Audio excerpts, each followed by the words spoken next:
Hi, I'm Ben Stiller, and you're listening to the Pantheon Network.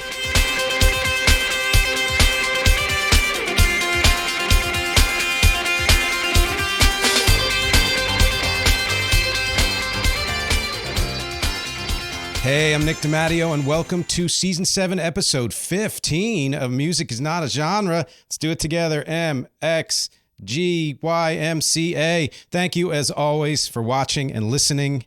Listeners, go to youtube.com/@musicisnotagenre. You get a video for every episode of this podcast. Watchers, go to nickdimatteo.com/musicisnotagenre. There's no @ there. It's really the only difference. In case you don't want to see this wonderful shirt, which is for sale at my merch store, which is also at nickdimatteo.com, and you'd rather just listen. And of course, everybody go to patreon.com/musicisnotagenre to support this podcast, my band, Rec, which is germane to this episode and everything I do. Of course, our sponsor is Qobuz, which is a music streaming service akin to Spotify and Apple in that it has about the same amount of music and it costs about the same per month, but it is high-res audio and has extra features and editorial content and things like that that Spotify and Apple don't have. I recommend you check it out.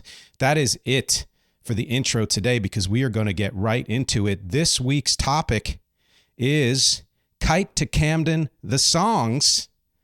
We did an interview few weeks ago, a couple of months ago, I guess it was, about Rec's epic new album, Kite to Camden, which is still only on Bandcamp. And I wanted to do a follow-up interview to talk about where things are and to talk about the songs in particular. And of course, I have back with me today Cathryn, who is conducting this interview. Hello, Cathryn. Hello. How are you? I'm good. How are you? I'm pretty good. Alrighty, we're ready to break this down? I think so. I'm going to be a guest now. Oh, are you ready to go into guest mode? Guest mode. Is that what's happening? Hello, everybody. Guest mode, Yeah. Otherwise known as mini beast mode. Okay. So for all of you who may have been with us last time, or if you weren't, just a little recap that we are talking about Nick's album, Kite to Camden. Kite to Camden. Tongue twister. Hi there. Hello. Good morning. Good Wink, wink. afternoon. More coffee Nudge, always. nudge. Kite Yeah. to Camden. 14 tracks that are seamlessly sequenced. This is how you describe it, the most personal and comprehensive Rec album ever. The flavors of the album are electro, pop, rock, hip hop, funk, ambient, straight ahead weirdness. I like that. Straight ahead weirdness, not just weirdness, but straight ahead. Yeah. Last time we talked about, you used to describe the flavor of your music as electro power pop. Yeah. Yep. But that now you're turning that into multi-phasic power pop. Would you say that is just an all-inclusive way of talking about all these different genres mixed into one, electro, pop, rock, hip hop, funk, ambient, or is there something just a little bit more nuanced to that? I mean, no, not really. I could go into stories about alternate universes and things like that, but And really, you do. and I do, and I have, and look it up, and yet, really, what the answer there is everyone's looking for a label to describe the music they do that's short enough for people to remember, but inclusive enough to really describe what they do. And so, multi-phasic meaning there are different phases to me of genres that I do. And all of them can be lumped into power pop because they have power and they have hooks and pop and whatever. But the multiphasic just implies that it doesn't all sound like Fountains of Wayne or Squeeze or Matthew Sweet. Those are strains of power pop that I love that are incorporated. But that's not, anyone who listens to what I do is not going to say, oh my God, you sound straight up like a power pop band. It's more how I think of how I create. Very cool. Yeah. And did you have that feeling before you started to create this, or did it just come about while you were making the album? No, I've always had that feeling. I think if you go back and listen to any albums, if you're talking, the Weird Objective albums and EPs, the Sunshine Seminar, Distance to Empty, Parts and Labor, they all have a mix of styles that do all revolve around power and pop, but otherwise they're pretty varied. I think the difference here is I knew I needed a new name because electro does encompass some of that change in that not all power pop bands use electronic instruments, etc., but it wasn't enough. And so I workshopped a bunch of words and multiphasic was the one that won out. It suits you. Thank you. Yeah. Thank you. Yeah, definitely. As you get to know your music and obviously knowing you, it fits the bill, if you will.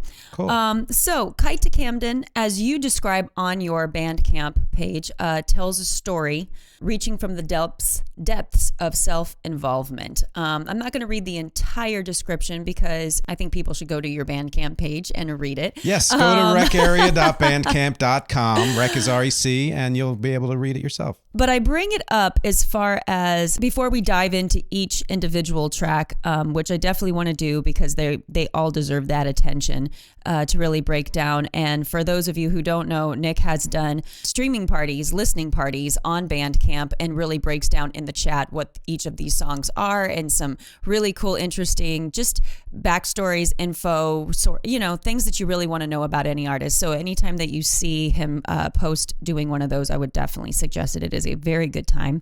But I do mention this intro, this description that you give of Kite to Camden, and that there's definitely a through line of a story that's happening behind it. Not that every track is like, and now I go and do this, and now I go and do that. I mean, there's definitely just a vibe that is a journey in and of itself, but you do put in notes in Bandcamp after every track about this person's journey that is going through something. And I think that's really cool, and I love that.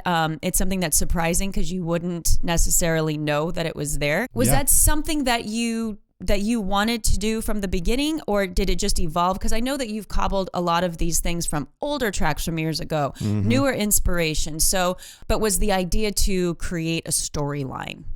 No, that came about by accident. So I feel like, in thinking while you were talking, that there are three kinds of concept albums. They're the ones that are fully baked from the beginning. This is a story of Tommy, or or whatever, or thick as a brick, which was a joke concept album, but still it had a concept from the beginning. And then there are the concept albums that are more just songs that have a general theme but don't tell a story. So the concept of the album is they revolve around a certain theme. It's often said that the albums that Frank Sinatra did with Nelson Riddle in the 50s may have been some of the very first concept albums because they had a mood and a story to them, or not a story, but a theme to them, let's say, song-wise. But then that third kind, it's the accidental concept album, and that's what this is. This was meant to be the idea, as you mentioned, seamlessly connected songs to show the phases of power pop, essentially. Here are all the things. And yeah, I had sort of a, beginning moment.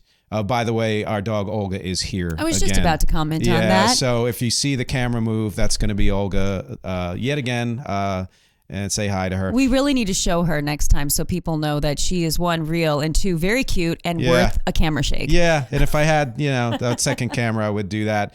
But that the concept was more musical to make that connection, to start from that single tone, and we'll get into the songs in a second and you'll see what I mean by that, and move and move and move. But then when I started to put it together, I realized, and I said this even in the last interview, there is a story there. There is a connection from song to song about what this character is going through. And I will say that I imposed that story on the character and on the songs after the fact. But I will also say that it holds together really well. It actually works. And it did, as I got towards song 11, 12, 13, it did inform how I put those songs together, because I realized it was coming to a certain conclusion. Yeah. And so the realization of that being that kind of a concept made a difference in the second half of the album in particular. Very cool. Yeah. Okay, well, let's dive into each track then. Okay. Yeah. So it starts off, and I am going to kind of, even though they are very independent tracks, of course, they are a little shorter and they do meld so well together. I mean, the whole album melds well together, but they are called Linear A and Linear B as the first two starting out tracks. Yes. And they are mildly, I don't know any other way to put this, mildly instrumental in a way.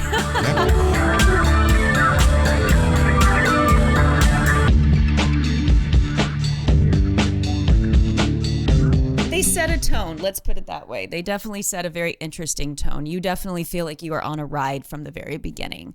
I feel like these are very different than all the other tracks on the album, but they definitely set the tone as far as the variety of what you're going to get, I think, on the album. So why Linear A, why Linear B? Do they go together? Were they thought of together, or did one come and then one evolve out of the other one? They went together from the beginning. I knew there would be a shift to the point where the songs needed to be separate songs as opposed to one long song.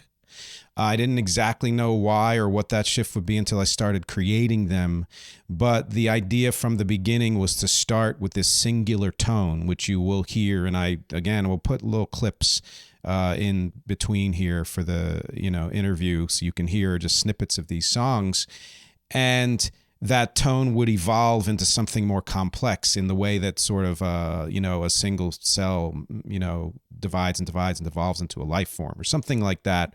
And they're named after written languages. And I'm a big language fan, and I'm kind of an alphabet fan, and all of that thing. I can attest to this. Yes. I can vouch. To podcasts about it, etc. My gosh. And I've always been fascinated by the fact that researchers and archaeologists discovered these two written languages that they called Linear A and Linear B, meaning they were written with lines, so linear, and A and B, meaning that first one is considered one of the first written languages, has not been deciphered. They have no idea what any of it means.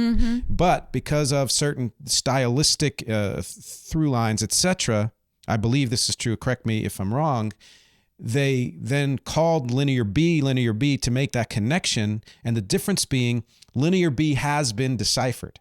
So okay. That's why I called Linear A. There are no voices in there because we don't know what that language says. Right. That's what I meant by mildly instrumental. And right.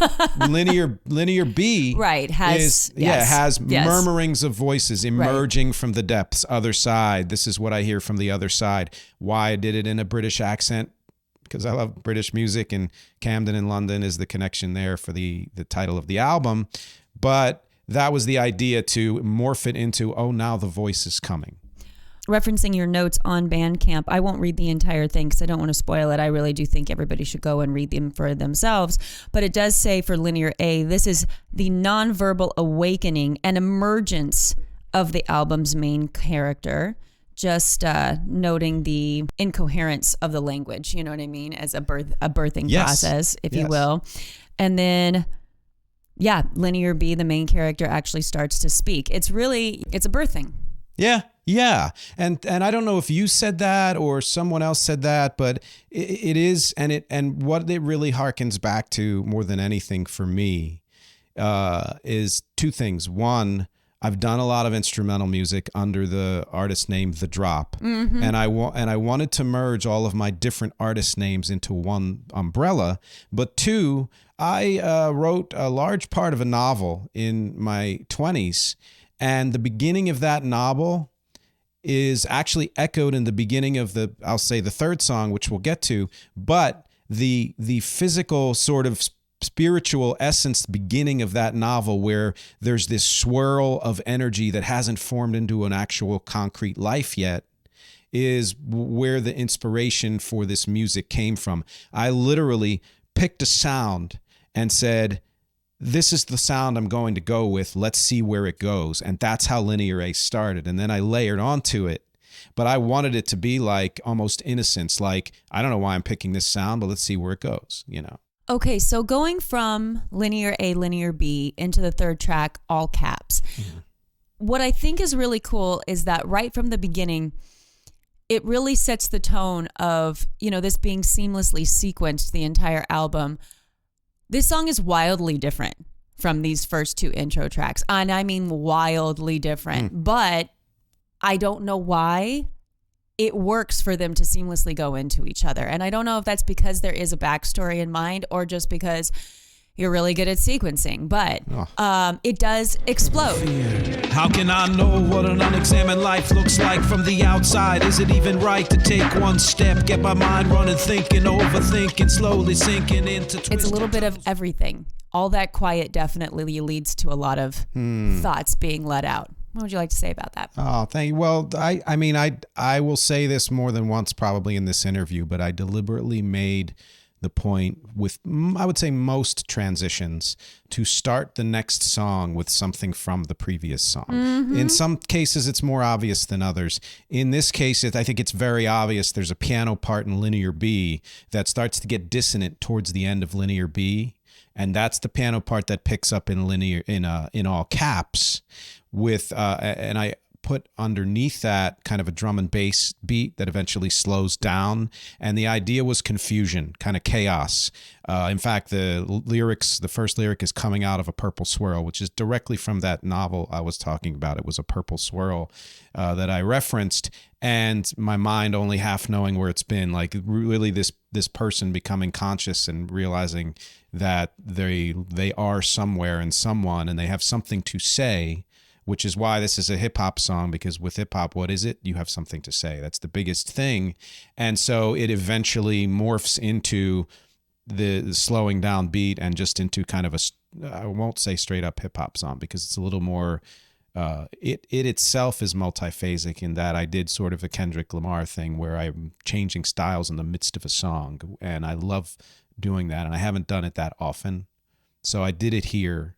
And I called it all caps partly for the chorus. I don't need to, everything I say is in all caps. That's why I don't need to use all caps. And that's sort of a dig at the fact that there was a trend on streaming for a really long time where artists would make the titles of their songs all capital letters. And at first, like any trend, it was kind of cool. And then eventually you're like, dude, back off. I get it. You want the attention, but you don't need to do it. So it's not a dig at social media posts themselves that are written in all caps, or emails, or oh, I didn't think of that. But no, that's not to funny. call anybody out specifically. Sometimes the damn thing is just on, but there was a little bit of a. I have gotten paragraphs of cap. emails and all caps. I mean, tangentially, yes, because it's the same kind of expression, but it really was directly related to the there was spot, a period like of Spotify, time when Apple. you happen to have been getting quite a few communications. Oh yeah. In all caps. From more than one person, yes. So that was the idea of where that kind of came from. Very cool. Yeah. Very cool. Going into the next track 4, All On Me, which is the big, I mean, again, I don't want to put any spoilers in here, but it is the audience participation track when you are doing it live, which is always nice to have audience participation. True. And has been going over very well for the last couple of gigs that you've had. People are on it or on you. Yeah. Yuck. Oh. Again, a very, very, very different sound than all caps, but morphs pretty damn seamlessly. Oh, yeah. So there's a keyboard part at the end of all caps, which is meant to be sort of the emo rap part, or the mumble rap kind of part of the song, where the guy is just kind of throwing thoughts out, seemingly randomly, although they weren't. And that keyboard part is a reference to the bridge or the pre-chorus in All On Me, but also connects deliberately and directly to the beginning of All On Me, which is my voice, but after 2 beats, that keyboard part comes in. So it is, that was by design to make that connection. We had a bad fight last night, but that's not where the story ends. You said This is basically the guy saying, let me see why I'm confused. Am I confused because this relationship I'm in is floundering? That must be it. And that was sort of what he's exploring in this song. Well, and referencing, again, back to the Bandcamp notes on each track, a short part of it is he's trying to maintain a connection to the world, but also to his lover, but he can't get out of his own way, which I think all of us can definitely relate to, not getting out of our own way on one time or another, which I think is why maybe people connect to it. But also there's a little bit of the beginning of a cheekiness in this song, is being very heartfelt, but there are these little things in the background that you do start to notice, that you do like to put these little spicy notes into things. I won't say exactly what it is.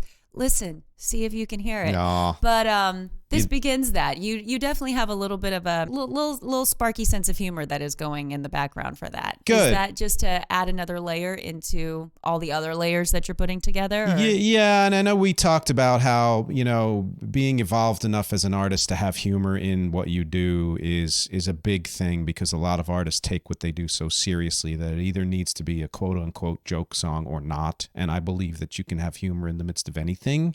I think that's a great coping mechanism, honestly. And there are some humorous moments, even in all caps, that sort of preface what's going to happen later in the album, including All on Me, right? And so, yeah, I mean, I've got the cheekiness at the end where the answer vocals kind of change the meaning of what the main vocal is saying, although both meanings coexist. And one is very emotional and heartfelt, and one is very, almost aggressively sexual and all of that. And that is part of the confusion of the guy, too. And to say, like, I'm trying to take ownership of the fact that this relationship, issue is all on me is probably not fully true, because in any relationship, unless it's abusive, it's not all on one person. It's he's trying to take responsibility, but doing it in sort of a self-centered way. And there's a Wombat song that just came out in the last week or two where he says something like, "You've told me I'm a problem, or I realize I'm the problem, but that doesn't solve the problem." And in this song, this guy thinks it does solve the problem. That, hey, if I just own up, I screwed up, then I can get you back, right? Right, and but you're not doing anything to actually right the wrong. Exactly. You just keep making the same mistakes. Yeah, and then putting a little cheekiness in there, too. And yet it's a pop song. I mean, absolutely. Yeah. Why not? Yeah. Come out to a gig, everybody. Sing along. Yes. You'll feel good doing it. Wrong key, but still. Oh, good. Yeah. Hey, what, whatever. We're just going for Riffing. it. Alrighty, so that was track 4. Going on to track 5. Almost Everything About You. And this definitely actually works, I think, perfectly. I mean, I think they all work really well. They're seamlessly put together for sure. But this one is definitely such a specific continuation of the song before it, for sure. Especially with that sense of humor and sensitivity, but the what the fuck kind of a feeling. It's painful because it's so honest. I think. I appreciate you saying that. Somebody else said that to me recently, that they were like, well, first I thought it was a joke and I realized it's honest. And the honest truth is it's both. And it helped me write the previous song, because there were parts of that song that I hadn't fully written yet, and I knew I wanted this song to come next. And so if you hear at the end of All on Me, and also in the, I would call it like a third verse interlude, twice in the song, I sing, "I love almost everything about you." I love almost everything about you. So this is the guy starting to come to a realization that, hey, maybe this lover isn't perfect either, but still wants to take it on himself. And then almost everything about you is more like, well, let me be realistic. I'm trying to convince myself that you are the perfect person for me, even when you're not perfect. And I only, like it says in the lyrics, I probably couldn't live without you. Don't ever go too far away, because I need you like every other day, and there are some relationships where that is true to the nth degree. And there are every relationship where the honest truth is no one is perfect and no one is everything to a person. So there's some truth underneath the jokiness, which extends into the bridge of me saying, I don't want to go because it's so good. And I made that repetition purposely, because then at the end, instead of saying so good, he just repeats so. So again, kind of commenting on the fact that, it's not the perfect relationship, but I'm going to try to make it work. I mean, I think we've all been there as far as trying to either fall in love with somebody's potential rather than their reality. Ooh. But then also, this seems a little different in that it's, like you said, falling in love with almost just more of like a fantasy of what you really want. And then this person only checks off, 80% of the boxes. Oh my God, that's exactly it. I mean, there even in the lyrics even reference and I don't remember my own lyrics right now, but it's the referencing that the guy is trying to convince himself he's in love with the idea of that person. It was just good sex. Let's just be honest. Let's be really honest. That's 80% of most people's. Thank you. Yes. There's no indication of even how long the relationship was. And I make the point that, and that's a good joke. I make the point, as I did in the last interview, I'm saying lover, I'm saying person, and whatever. There is no gender here. And there's no gender in any of these songs on this album, and that's by design as well. And by the way, techno song with multi-layered harmonies, like one of my favorite things. Somebody called it a boy band song, and I'm like, that's fine. You know, all the boys are me, but I'll take it. You are 5 people all in one. Yes, 5 +5. Well, we'll go back to those multiverses later. Yeah. Talking, right? Oh my God. The boy band song. Wow, did you think you were writing boy band music?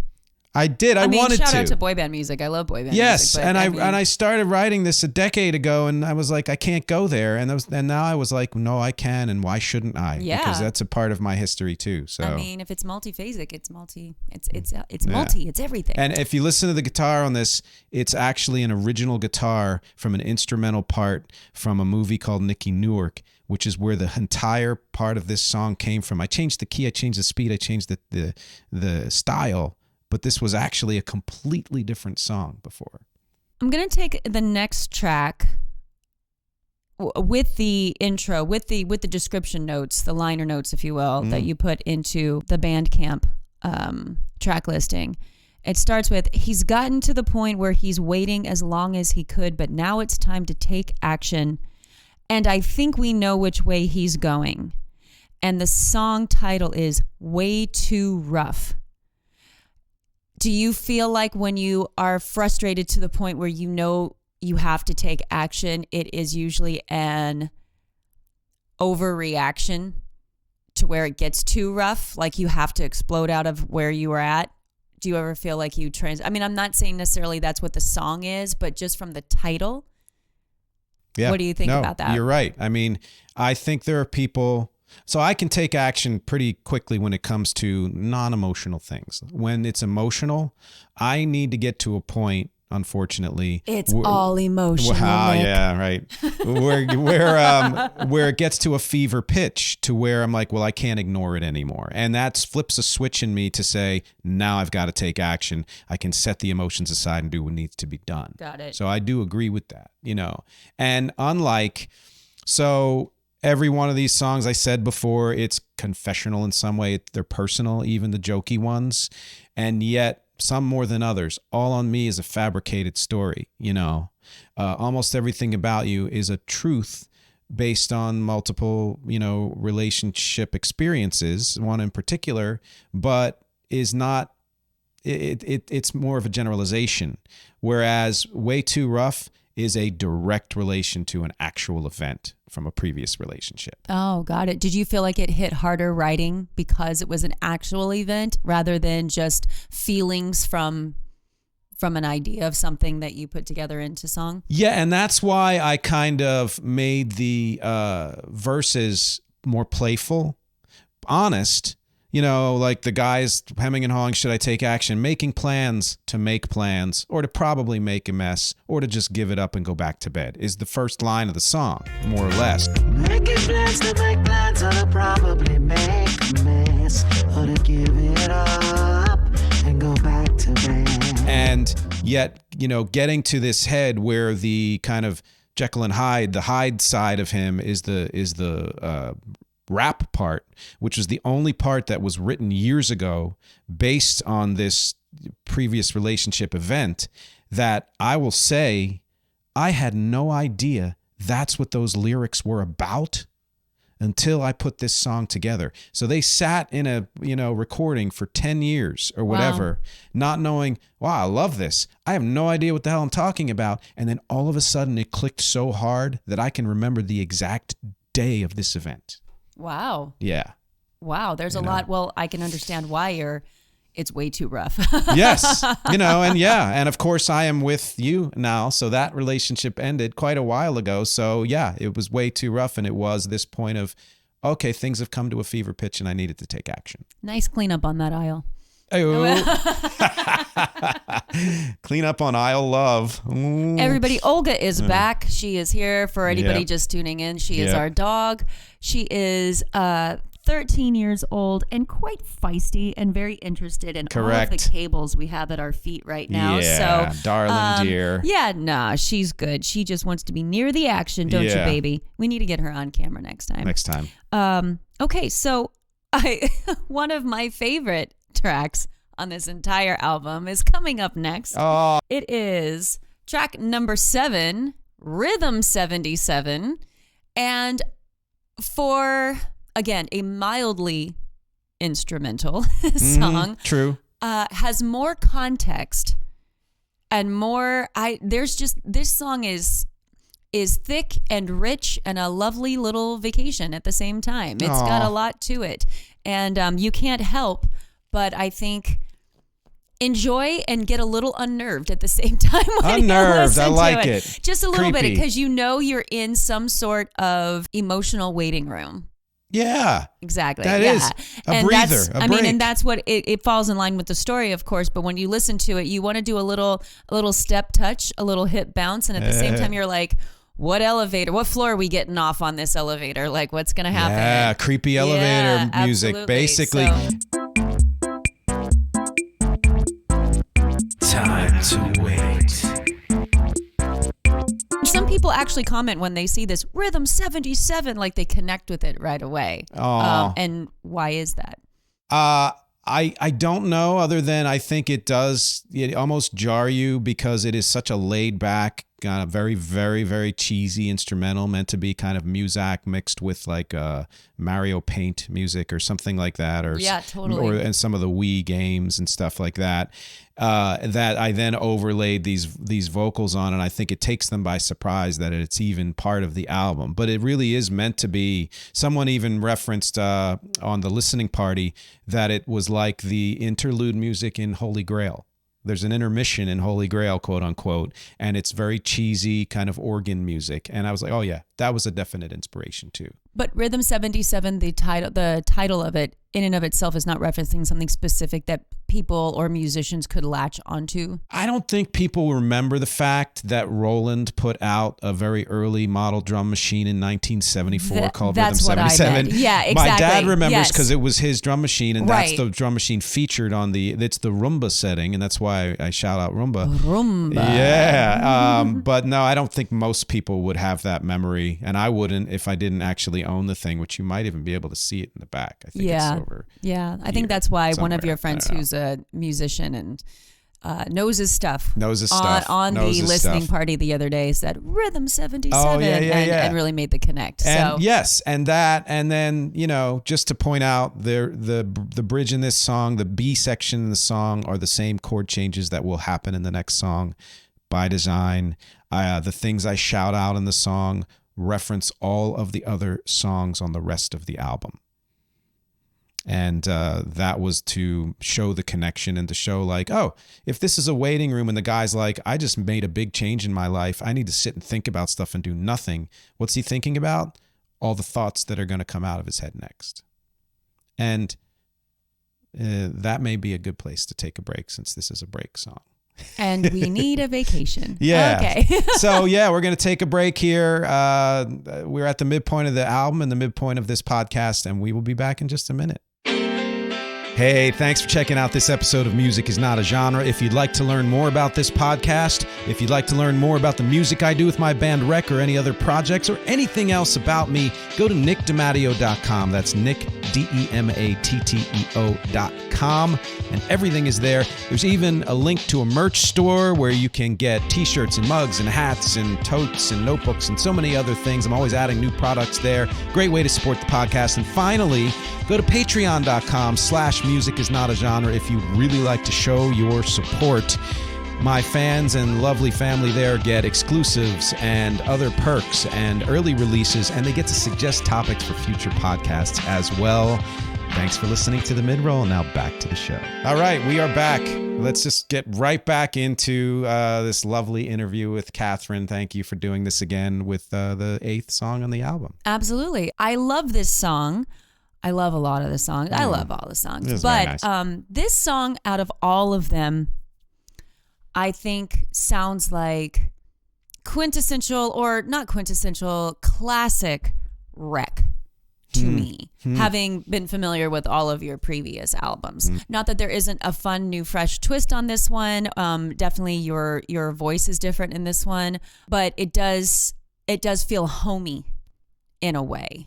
Is there a reason for that, or do you agree with that? Yes, absolutely. I've verged very much in the mid-period of Wreck into heavy electronic. And, to be honest, I started out that way in my teens, partly because by necessity, and didn't get into rock seriously until my 20s. And the beginning of Wreck was very much from that rock period, and very, like when I say power pop, I think Green Day is power pop.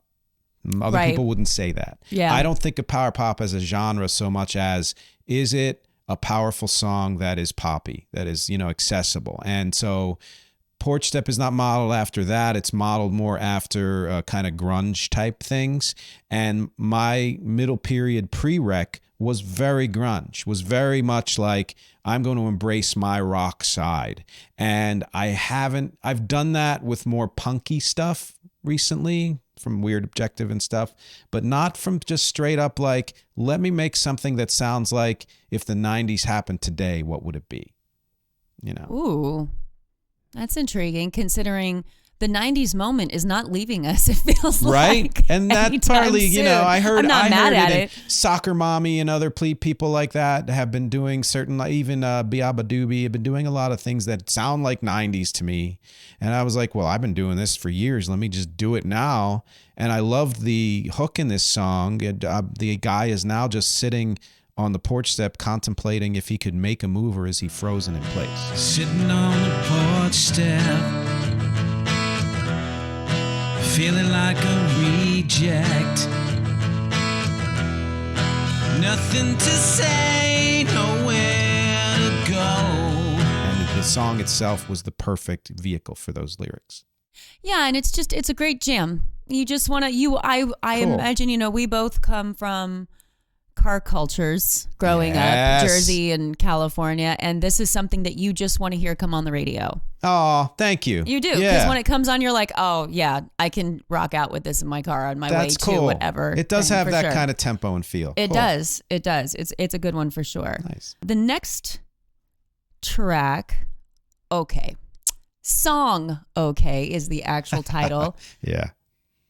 I gotta tell you, I'm reluctant to break this one down with you right now. I'm reluctant to give anybody anything on it. Oh. That might have been a little loud. Anything on it, because it is so fun, cheeky, relatable, silly, and in some ways, it's a great. Oh, do I want to say? I don't want to use necessarily the word theater, but it is that it has a real theatrical theme to it, and I didn't think that I could like it better live than I do the actual recorded track, but there's so much energy when you do it with the band live that I just feel like if there's one teaser to really want to come out and see you do it or hear it, it would be this song. I feel like I just don't want to go there, but it's your song. This is your interview, so I'll let you decide to come with me on that or not. You know what? I will come with you to the point of saying that I won't reveal why the song is called Song Okay. If you don't know already, you will know soon enough. And that the song starts immediately when the other previous song ends, but there's no actual musical connection there. So I'm kind of being, vague about it.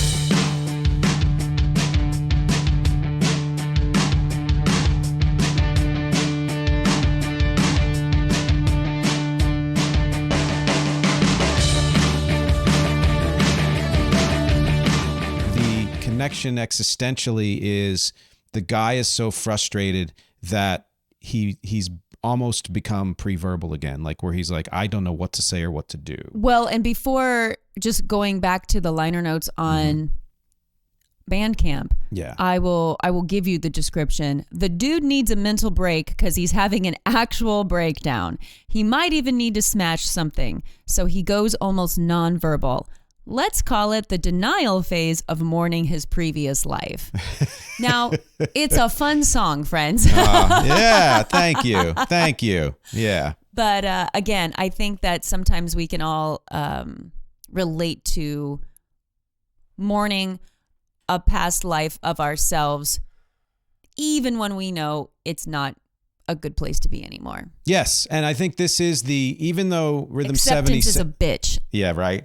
Well, that's the start of it, is really this song. But even though Rhythm 77 is the break song, Song OK is really the transition song in the sense of Totally. I've come out of all of this. Will I, won't I? What am I going to do? What does all of it mean? And I'm almost ready to take action, but first I need to kind of get my, anxiety and rage and chaos out first before I can clean the slate and gain some clarity.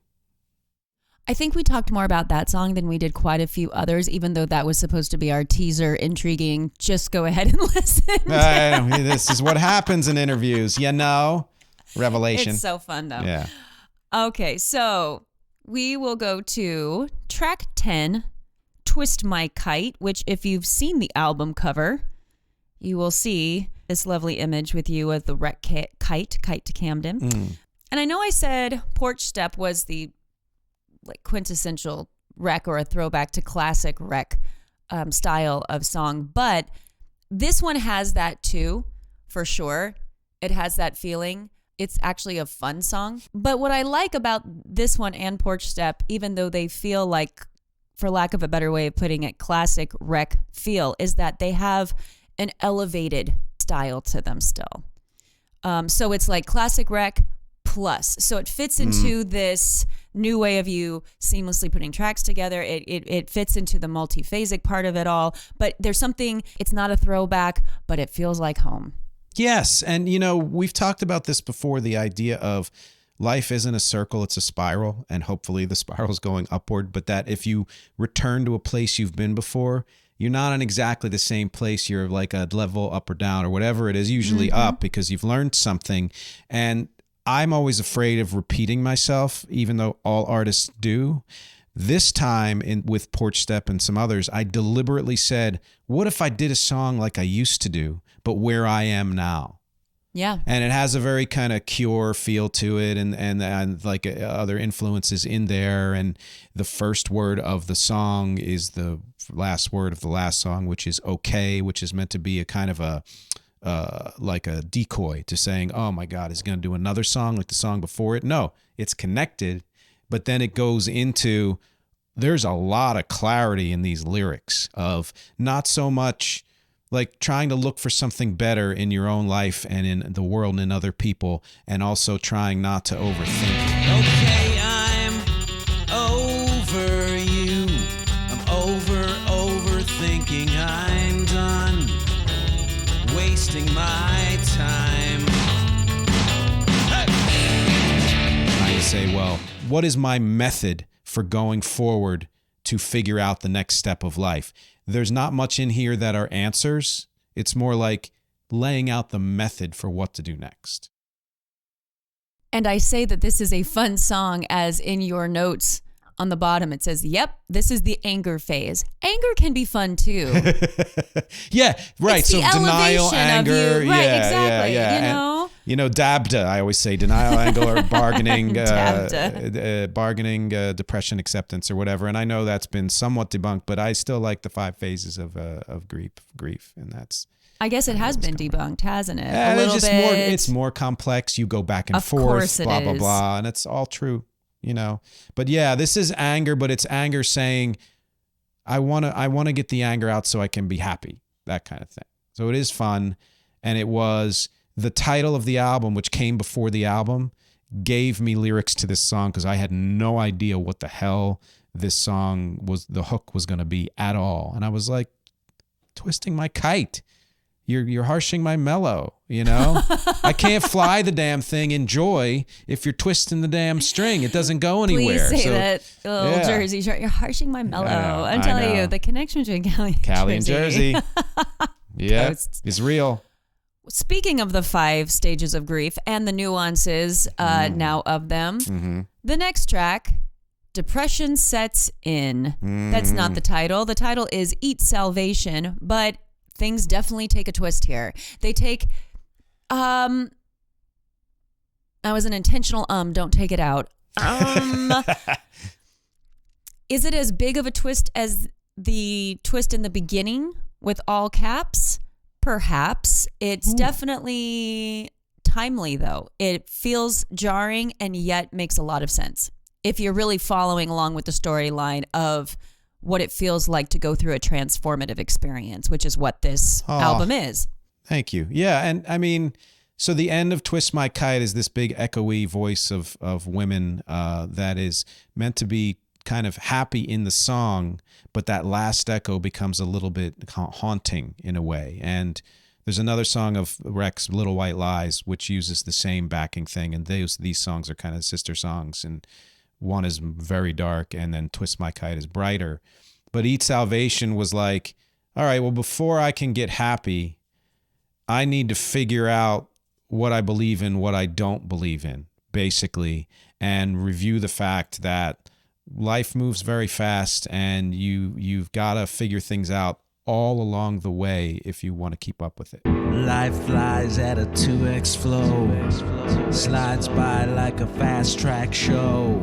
All the changes are painfully slow, and I watch it and it's very ambient. It's very funky and ambient. And actually, I have somebody doing a remix of it, which is going to come out very soon, that I'm very excited about because it's a complete reinvention of the song. You've had a couple of really cool collaborations happening since you've put this album out. Yes, J.D. Lyon remixed Silence of the Disabused from Symphony for the Weird. Yes. Check it out. It's out already. Track 12. I know that, speaking of collaboration, you've been, you're always looking for connection, conversation. And I know that you do collaborate, but also have conversation and connection with a lot of other artists, a lot of people in the recording world, the performance world, touring, different countries, all over the place. You like to spread it out. You like to go long. And I've heard from you that You're Right has gotten some of the most positive feedback from people out of all the tracks. Not that it's like the number one song. Everybody has a different flavor, but people have really connected with this one, it seems like. Yeah. And people from very different backgrounds. Why do you think that is? I don't know. We're doing what I love about putting songs out is you never know which one's going to be popular, which one isn't. And it's always a pleasant surprise when something that you considered more of an album track becomes somebody's favorite.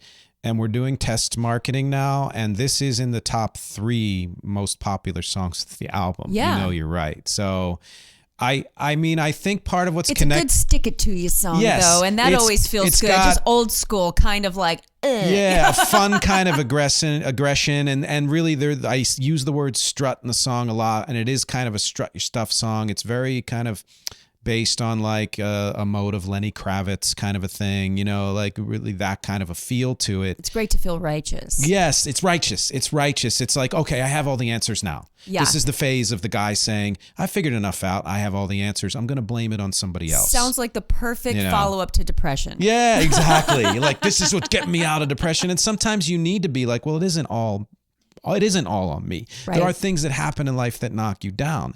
And what's funny about this song is that I had this title years and years ago, and it was meant to be a collaboration.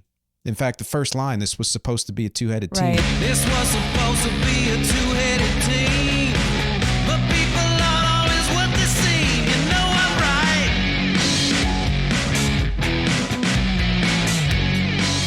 I wanted this song to be the song where this guy and I would come together and finally do something that was a collaborative song instead of each of us working on each other's stuff, which was fun. But I thought, let's create something new together. And it never happened. And when you listen to the bridge, And hearing me say, you say I'm pushy, you say I'm manipulative, that is a direct quote of what the guy said to me. And I don't know if I was or not. All I know is I had so much passion. I wanted to keep working with him, and I think he felt pressured. And the relationship fell apart. And so this, the song isn't completely about that, but it's very largely about that. So the whole album being a journey of this one person, but a journey of this one person through many relationships, not just one in particular, which even brings home more of a catharsis. Yeah. As far as everything, like we tend to say like this album was about this one heartache or this one thing, but this is a real, like you said from the beginning, the foundation to an awakening that you weren't expecting. Oh, yeah. Yes. And honestly, if somebody could pick this album apart and say, yeah, there's not really a story here or whatever, and that's totally fine because I always want every song to stand alone. I just do, But I also like the idea that things come together in this way. And this is the song that surprised me the most of being like, oh my God, this fits too. And I almost put it as the 13th song. And I realized that conceptually, in terms of the story, it would have been a mistake. Like this was the perfect place for it. I was just talking to somebody yesterday about the creative process and putting together a collection of anything, and how sometimes your favorite tracks or moments or stories or pieces, whatever they are, whatever art form they are, they can stand alone almost too much to where they don't fit in to the arc of that particular story. And then on the flip side of that, sometimes you find things that you never thought were going to fit. And then you're like, oh no, that makes complete and total sense. So when putting something together with that whole cohesive energy in mind, you never know what's going to happen. Well, and yeah, I mean, it's such a great point. And there's a dynamic in creation. And you talked about this in the last interview about there's a certain level of selfishness and self-centeredness to being a creator. When you are creating something, we call it focus. Yeah, I think there are only a handful of people in the history of the world who were able to be so singular and so singularly focused with no input from anybody else that and still do genius. For almost everybody else, you need to let the light in some way, and you need to let a variable in to where, like you said, something you thought might work didn't, something you thought wouldn't fit would fit. And I listen to like a Beatles podcast. You think of Paul McCartney, you think of Prince, you think of people who are auteurs who hear the song in their head before they even record it. I tend to hear the songs in my head before I record it. And yet, if I don't leave open the fact that, oh, this didn't actually turn out exactly the way I thought, but it's better because it's not as hermetically sealed. It lets that new energy and light and the element of chance in. Oh, that's Olga. Yeah, Olga's baby. By the way, so everybody knows, I have a lot of facial expressions while I'm listening. Most of them are I'm listening to the question, but a lot of them are, where the hell is she going next? Is she going to pull a cable out? Is she going to knock down the camera or something? So she is very much a part of this interview. It's a three entity interview. If anybody has any delusions about what it is to have a 13-year-old dog, she's a rescue, and we got her when she was 8, and she might be perhaps a little younger than that. But even if she were 11, I'm going to tell you, we are blessed by the fact that she is a robust, sassy girl who has no interest in just being a studio dog that sits on her bed in the corner. And a very comfortable bed that we have for her. She doesn't want any part of it. I want to sleep in that bed. So, yeah. But she just needs to play. Yeah. So, all good. So, two more tracks. Let's keep trucking along. Okay. Now, Me Happy is the name of the next track. And like Porch Step, like Twist My Kite, this song does remind me of an older Wreck song. But again, it's elevated because of its honesty, which is very emotionally bearing.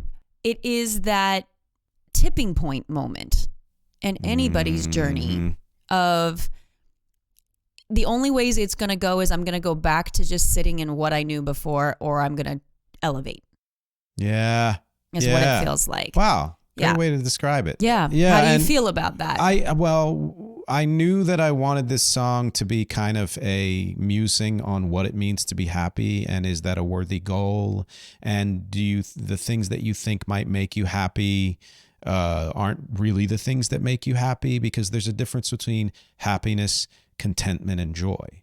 And we always try to prioritize happy, but like you said, nobody knows what happy really is. No, and they said, right. And this guy in this song certainly doesn't know and is trying to figure it out. Does it come from happy memories? Does it come from being grateful for the things that the good things that have happened? Trying to remember what you did for me, and why I should be grateful for every heartbreak and hard time, like I'm in a hive mind, fake sunshine. And those might all play into that, but it's often been said that the people who have the most fulfilling lives, and maybe longest in ways, or at least most fulfilling, are more content than they are happy, because happiness comes and goes. Joy is fleeting. But if you can be largely content, then you're not this constantly stressed out person, whatever. And what the guy is basically saying to himself here is, I just got angry and blamed my issues on somebody else because I'm tired of being so hard on myself. And I should be happy about that, but I'm not. And now I'm realizing that a lot of the things I thought would make me happy aren't really making me happy. And it's because no matter how hard I try, I'm still stuck in my own head. Do you think all the self-awareness that you talk about with these tracks, or with the backstory related to these tracks, is something that you've truly experienced yourself now, which is why you can write them, or that that self-awareness is an ideal you're still working on getting to, and this album is helping you? I mean, it's both. I think I've, been through therapy and my own issue, my own work that I've done with myself. And I think that it's an ongoing process. And I've certainly felt like I have had a greater level of self-awareness the older I get, which you cannot say for everybody. I want to make that very clear. And I think anyone whose goal is to get closer to the truth of the world and themselves is my kind of person, because that's what I have been trying to do for decades and decades. And so some of that is that, but yes, some of it is actually asking these questions again and again and again, and seeing if that will help me figure things out to move on to the next phase, either musically or in my life. And I've often said that my lyrics can tell the future, be like, oh, the thing I wrote about, I didn't know was going to be a real thing. And then 6 months, 12 months, 2 years later, it becomes a real thing. But is that because you wrote it out? I think well, you know what? I don't know. That's a great question. So are you just secretly manifesting? I know you want to geek out on the sonic quality of all of these songs, but I want to bring it back to the psychology. Let's go. Oh, I love that. Yes. I think that a good artist, I won't say that, a certain kind of good artist pulls things from the subconscious. They say the ether, they say the inspiration, but I think a lot of that is subconscious thought. And that's where these come from. They're not ready to be conscious. They're not ready to be embraced as what you really think or feel or want to do, because you're afraid of them or you're not there yet. So I think it is sort of a foretelling, because the subconscious happens before the conscious does. But it's interesting that you're saying, if you say it out loud, does it help you get there? And maybe it does. I don't know. I think so. Yeah. So listen to the album and say it out loud, friends. Yeah. We have one more track. Yes, we do. The final track. Coming in on time, baby. On that note, which I think, considering self-awareness and the psychological aspects of all of this, this track being called The Mad Philosopher ties it all in very nicely. A folky kind of track. It is a favorite of mine, I think, because I feel like your vocal quality on this is much different than anything else. It's something that you don't let yourself do, I think, very often.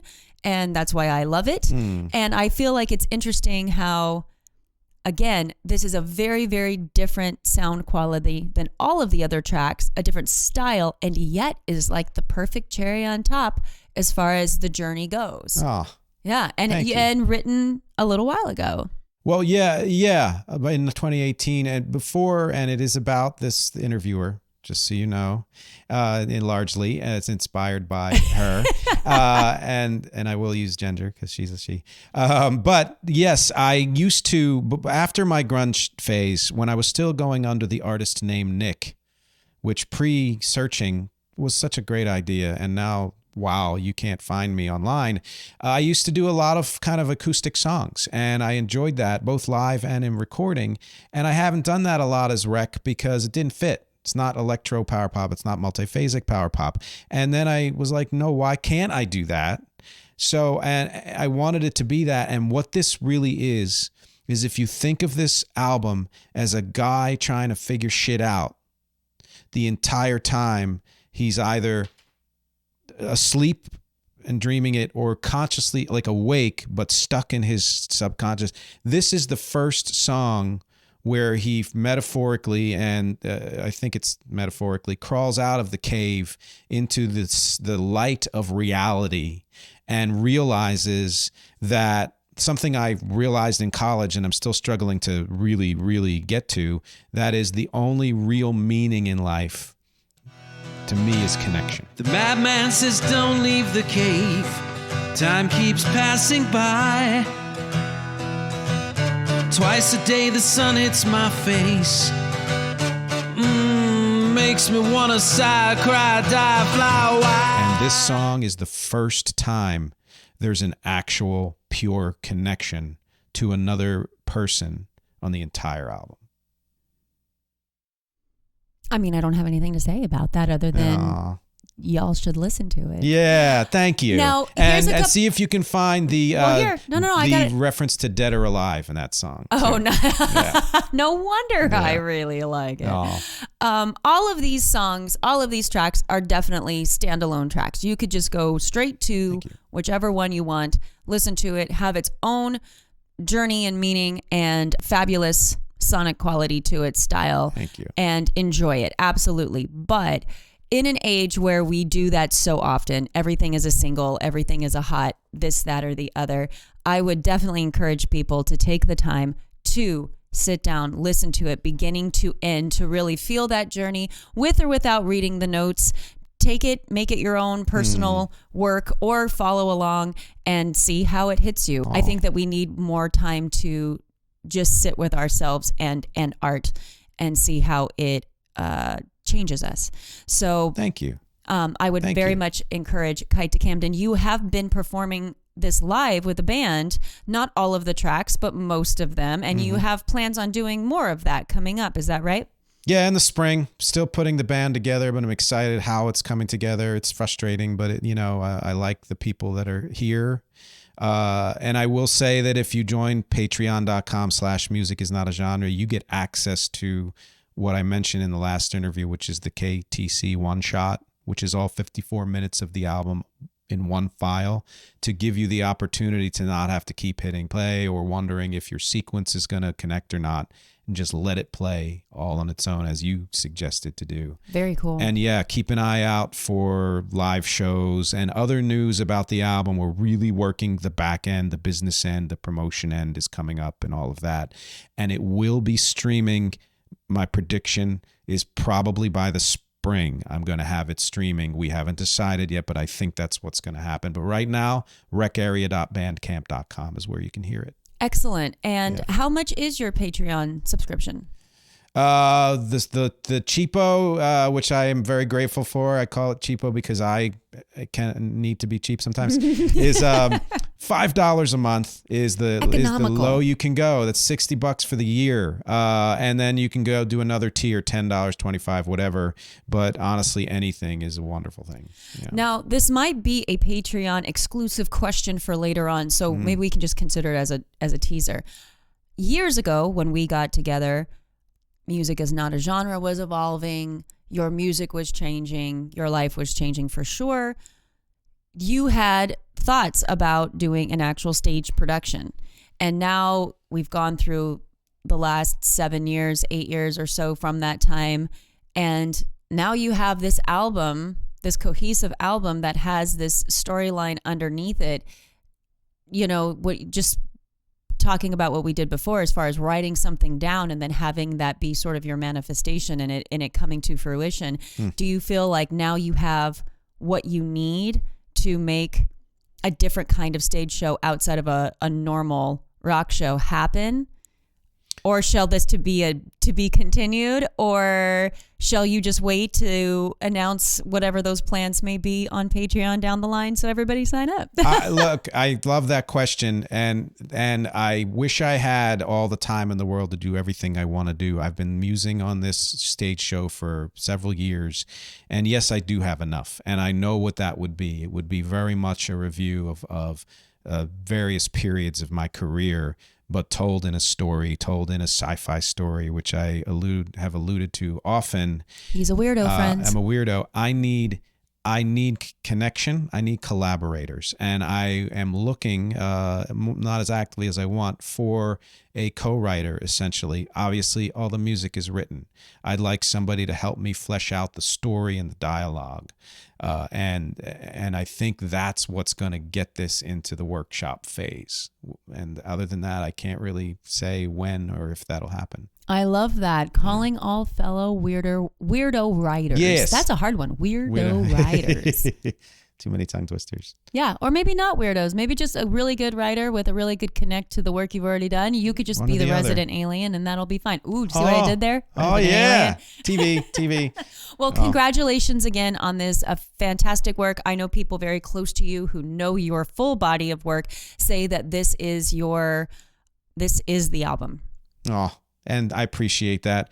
Look, I've heard that before, and every time I hear it, I think it's wonderful. And I'd rather somebody say that about the most recent thing Exactly. than something from 5 or 10 years ago. So yes, thank you. And thank you for doing this interview with me. You're always a tremendous help on many levels. All righty. Thank you. Yeah, and thank you to everybody for watching and listening. As always, my objectives here are music, conversation, and connection. And stay tuned for some clips from this interview on social media and YouTube on Rec's channel, Rec Band NYC, I think, on YouTube. And I will talk to you next week.